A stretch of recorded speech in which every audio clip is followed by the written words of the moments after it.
कि परमाणु परीक्षण की भी आलोचना की गई। पूछा गया देश के सामने कौन सा खतरा था। मैं 1974 में सदन में था जब श्रीमती इंदिरा गांधी के नेतृत्व में परमाणु परीक्षण किया गया था।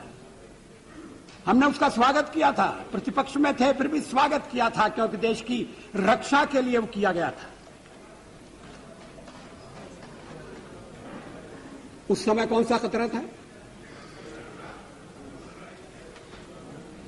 क्या आत्मरक्षा की तैयारी तभी होगी जब खतरा होगा? अगर तैयारी पहले से हो तो जो खतरा अगर आने वाला है तो खतरा भी दूर हो जाएगा। खतरा अमल में नहीं आएगा।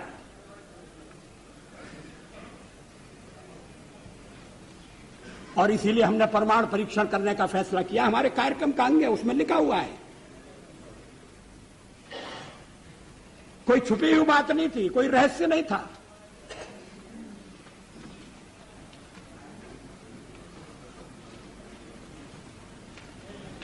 अध्यक्ष महोदय, परमाणु परीक्षण के बारे में श्री चंद्रशेखर जी ने कुछ विचार व्यक्त किए।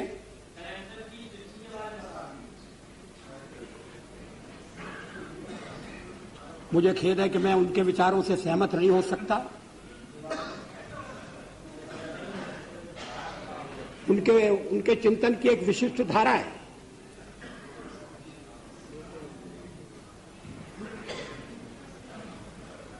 लेकिन 50 साल का हमारा अनुभव क्या बताता है?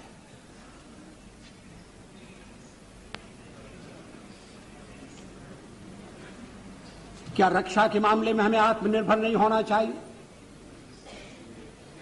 केवल एक पड़ोसी नहीं, हमारे अनेक पड़ोसी हैं।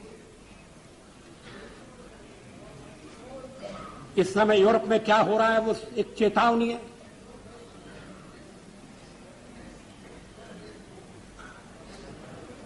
पोखरण 2 कोई आत्मश्लाघा के लिए नहीं था, कोई पुरुषार्थ के प्रकटीकरण के लिए नहीं था, लेकिन हमारी नीति है और मैं समझता हूं ये देश की नीति रही है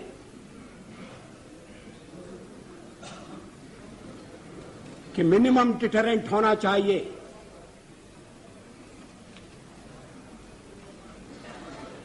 वो क्रेडिबल भी होना चाहिए।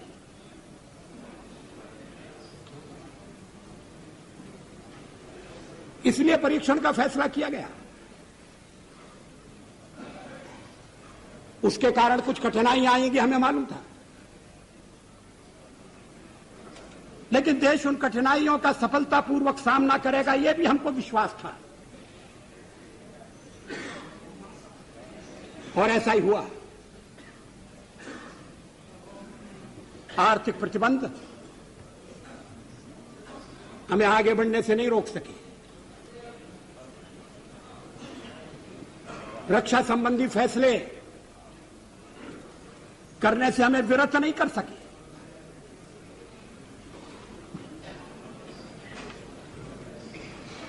लेकिन परीक्षण के साथ हमने यह भी ऐलान किया कि हम परमाणु हथियारों का प्रयोग करने में पहल नहीं करेंगे।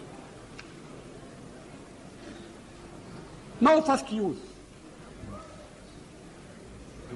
हमने यह भी कहा कि जिनके पास परमाणु शस्त्र नहीं है, हम उनके विरुद्ध उनका उपयोग नहीं करेंगे।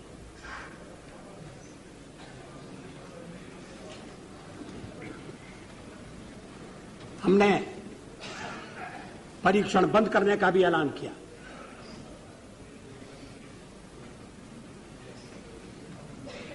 सचमुच में पोखरण में हम एक और परीक्षण कर सकते थे,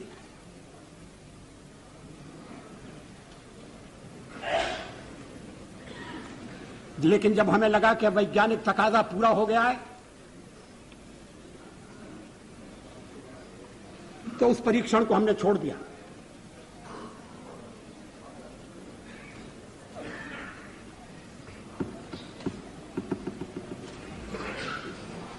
एटमी हथियार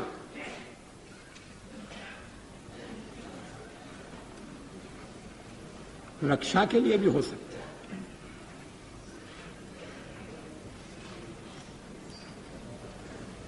युद्ध टालने के लिए उनका प्रयोग हुआ है।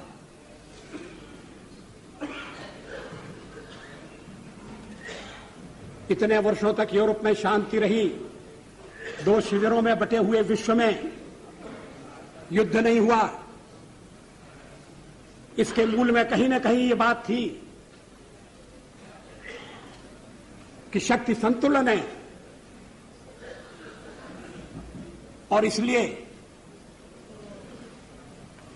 एक दूसरे को छेड़ने से बाज आना चाहिए। डिटरेंट के पीछे यही परिकल्पना है। इस पर सारा सदन विचार करे, इस बात की आवश्यकता है।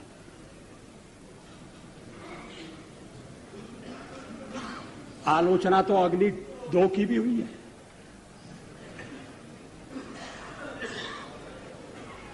और उस दिन बड़ा विचित्र दृश्य उपस्थित हुआ जब सवेरे हमने अखबारों में पढ़ा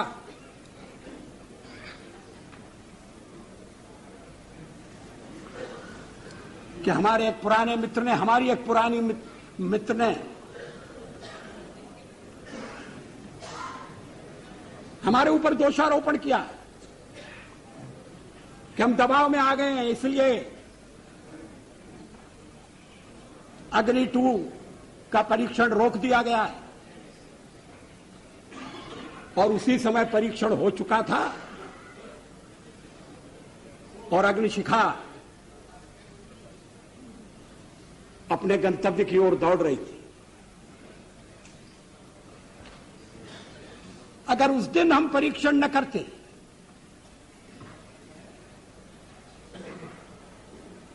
तो वो उनका वक्तव्य भ्रम पैदा कर सकता था।